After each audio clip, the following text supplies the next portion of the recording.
Students, in this video we will discuss about diastereomers.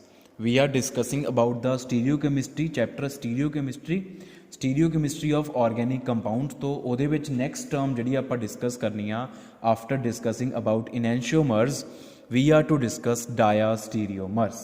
तो diastereomers बेटा ਜਿਹੜੇ ਹੁੰਦੇ ਆ ਇਹ ਵੀ they are also the stereoisomers ਤੁਸੀਂ ਸਮਝਦੇ ਹੋ stereoisomers are those two isomers which have same molecular formula but different arrangement of atoms in the space even same structures they have ਦੋ ਕੰਪਾਊਂਡਸ ਆ ਉਹਨਾਂ ਦਾ ਮੋਲੀਕੂਲਰ ਫਾਰਮੂਲਾ ਸੇਮ ਹੋਊਗਾ structural formula same ਹੋਊਗਾ ਉਹਨਾਂ 'ਚ ਐਟਮਸ ਦੀ arrangement different ਹੋਏਗੀ ਪਹਿਲੇ ਵਾਲੇ 'ਚ ਐਟਮਸ ਦੀ ਅਰੇਂਜਮੈਂਟ ਕੁਛ ਹੋਰ ਹੋਏਗੀ ਦੂਸਰੇ 'ਚ ਕੁਛ ਹੋਰ ਹੋਏਗੀ ਉਹਨਾਂ ਨੂੰ ਅਸੀਂ ਇੱਕ ਦੂਸਰੇ ਦੇ ਸਟੀਰੀਓ ਆਈਸੋਮਰਸ ਬੋਲਦੇ ਹਾਂ ਠੀਕ ਹੈ ਜਿਹੜੇ ਇਨੈਂਸ਼ੀਓਮਰਸ ਹੁੰਦੇ ਆ ਉਹ ਵੀ ਇੱਕ ਦੂਸਰੇ ਦੇ ਸਟੀਰੀਓ ਆਈਸੋਮਰਸ ਆ ਪਰ ਉਹ ਪਰਟੀਕੂਲਰਲੀ ਆਪਟੀਕਲ ਆਈਸੋਮਰਸ ਹੁੰਦੇ ਆ they are enantiomers which are non superimposable mirror images of each other ਉਹਨਾਂ ਸਟੀਰੀਓ ਆਈਸੋਮਰਸ ਨੂੰ ਅਸੀਂ ਇਨੈਂਸ਼ੀਓਮਰਸ ਬੋਲ ਦਿੰਦੇ ਆ ਫਿਰ ਕਿਹੜੇ ਸਟੀਰੀਓ ਆਈਸੋਮਰਸ ਨੂੰ ਅਸੀਂ ਡਾਇਆਸਟੀਰੀਓਮਰਸ ਬੋਲਦੇ ਆ ਆਪਾਂ ਉਹ ਡਿਸਕਸ ਕਰਨ ਲੱਗੇ तो मान लो कि साडे कोल एक कंपाउंड आ वी हैव अ कंपाउंड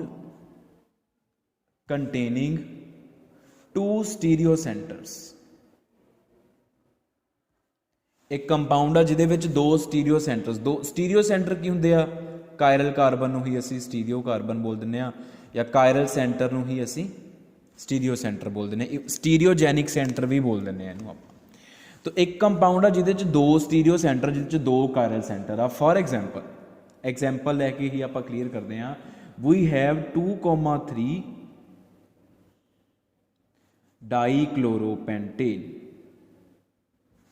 2,3 डाईक्लोरोपेंटेन तो अगर इनू आप फिशर फॉर्मूले खोल के लिखे जाए पहला आप इहदा उदा फॉर्मूला लिख लिया it is CH3 CH2 CH CH CH3 Cl this is 1 2 3 4 5 ये हो गया 2,3 डाइक्लोरोपेंटेन हुण आपां इहदा फिशर फॉर्मूला लिखना this carbon is stereo carbon and this carbon is stereo carbon second ते थर्ड कार्बन दोनों की आ कायरल कार्बन तो फिशर फॉर्मूला जदों लिखना आपां डिस्कस कीता सीगा कि जिहड़ी पेरेंट चेन आ लॉन्गेस्ट चेन प्रैफरेबली उहनूं आपां वर्टिकल लाइन ते लिखदे आ और फस्ट कार्बन नूं सब तो टॉप ते लिखदे हुंदे आ तो CH3 इत्थे आ गया ठीक है इत्थे आ गया C2H5 अब फर्स्ट कार्बन हो गया second carbon third carbon fourth and fifth दोनों इत्थे आ गया हुण जिहड़ी आ सैकेंड कार्बन आ ते थर्ड कार्बन आ सैकेंड कार्बन ते भी एक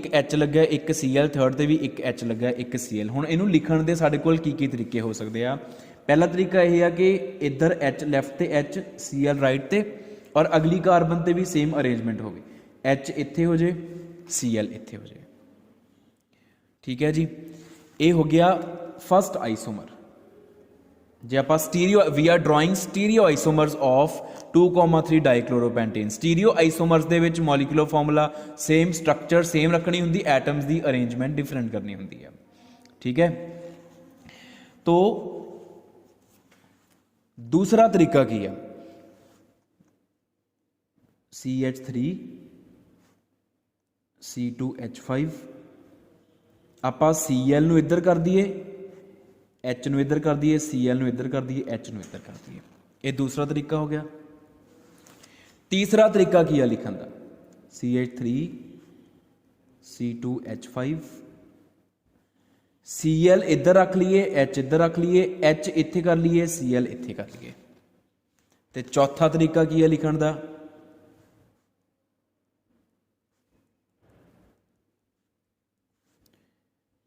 H इधर कर दिए Cl इधर कर दिए Cl इधर कर दिए H इधर लिख दिए आ चार तरीके दे नाल आपां 2,3 डाइक्लोरोपेंटेन नूं लिख सकते हैं और ये जिहड़े चारों आ 1, 2, 3 and 4 are the stereo isomers of 2,3 डाइक्लोरोपेंटेन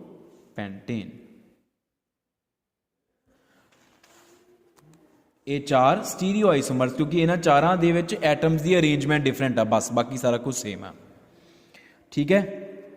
अच्छा हुण अगर आप 1 एंड 2 की गल करिए, तुसीं ध्यान नाल देखो, 1 and 2 are mirror image of each other.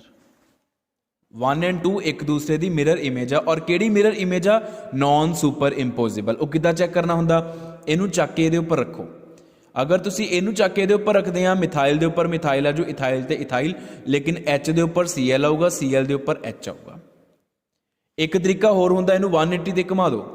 अगर तुसीं इस तरीके नाल in the plane of paper 180 ते घुमा के रखदे आ, फिर एच दे उपर एच, Cl दे उपर Cl दा आ जाऊगा, लेकिन मिथाइल ते इथाइल लग जाऊगा, इथाइल दे उपर मिथाइल आ जाऊगा, जे तुसीं घुमा के रखदे आ। तां ਇਹਦਾ मतलब 1 and 2 are non superimposable mirror images of each other. तो 1 and 2 are enantiomers of each other. ये एक दूसरे दे इनैंशोमर्स आ। They represent an enantiomeric pair. 1 and 2 represent an enantiomeric pair. इसे तरीके नाल 3 एंड 4 वो भी एक दूजे दे non superimposable mirror images आ। तो 3 and 4 are enantiomers of each other. 3 and 4 भी इनैंशोमैरिक पेयर नूं रिप्रेजेंट करते हैं। Then what about 1 and 3? What about 1 and 4? What about 2 and 3? What about 2 and 4? एक ही आ। 1 एंड 3 की एक दूजे दे, 1 एंड 4 की आ, 2 एंड 3 की आ, 2 एंड 4 की आ। They all are डायास्टीरियोमर्स। इन्हों असी डायास्टीरियोमर्स ऑफ ईच अदर बोलते हैं। 1 and 3 are diastereomers of each other. 1 and 4 are diastereomers of each other. 2 and 3, 2 and 4 they are also diastereomers of each other. आ इनैंशोमर्स ते diastereomers का फर्क। तो हुण डायास्टीरियोमर की होए? They may be defined as those stereoisomers. उन्हां stereoisomers नूं they may be defined as those stereoisomers which are not mirror image of each other, जिहड़े एक दूसरे दे मिरर इमेज ही नहीं हुंदे। 1 एंड 3 ये एक दूजे दे स्टीरियोआइसोमर आ, क्योंकि इन्हां च एटम्स दी अरेंजमेंट डिफरेंट आ, लेकिन एक दूजे दे मिरर इमेज बिल्कुल नहीं हैगी। ना ही 1 एंड 4 आ, ना ही 2 एंड 3 आ, ना ही 2 एंड 4 आ। उन्होंने असी डायास्टीरियोमर्स बोलते हैं। They may be defined as those isomers which possess same molecular formula, which possess same structural formula, but they have different arrangement of atoms in the space and they are not mirror images of each other.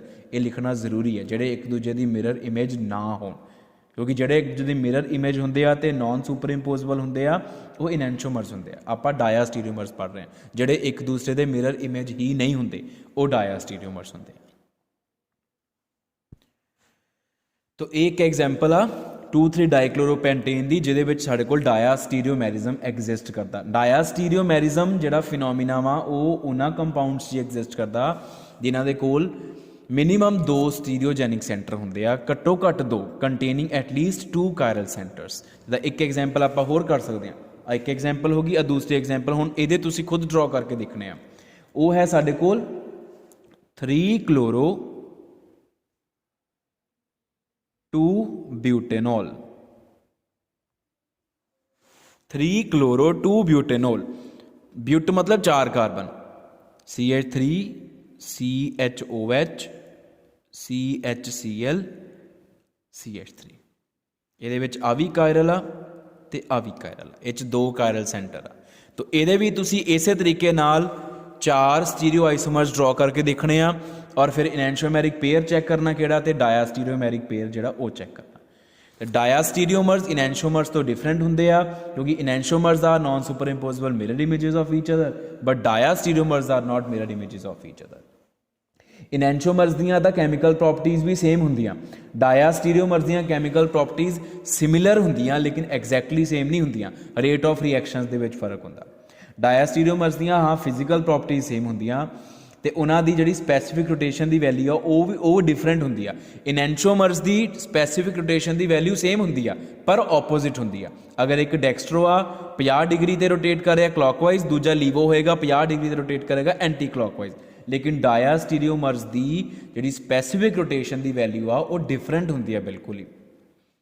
1 की अगर specific rotation 50 आ +50 आ, तो 2 की -50 होगी। ਲੇਕਿਨ 3 ਦੀ ਕੁਛ ਹੋਰ ਹੋਏਗੀ। 3 ਦੀ ਵੀ ਤੁਸੀਂ 50 ਨਹੀਂ ਕਹਿ ਸਕਦੇ, 3 ਦੀ 50 ਤੋਂ ਜ਼ਿਆਦਾ 50 ਤੋਂ ਘੱਟ ਹੋਏਗੀ। ਹਾਂ 3 ਐਂਡ 4 ਦੀ ਸੇਮ ਹੋਏਗੀ ਬਟ ਆਪੋਜ਼ਿਟ ਡਾਇਰੈਕਸ਼ਨ ਦੇ ਵਿੱਚ। ਤੋ ਇਹ ਇਹਨਾਂ ਦੀਆਂ ਕੁਝ ਪ੍ਰੋਪਰਟੀਜ਼ ਆ। And this is all about diastereomers and ਡਾਇਆਸਟੀਰੀਓਮੈਰਿਜ਼ਮ।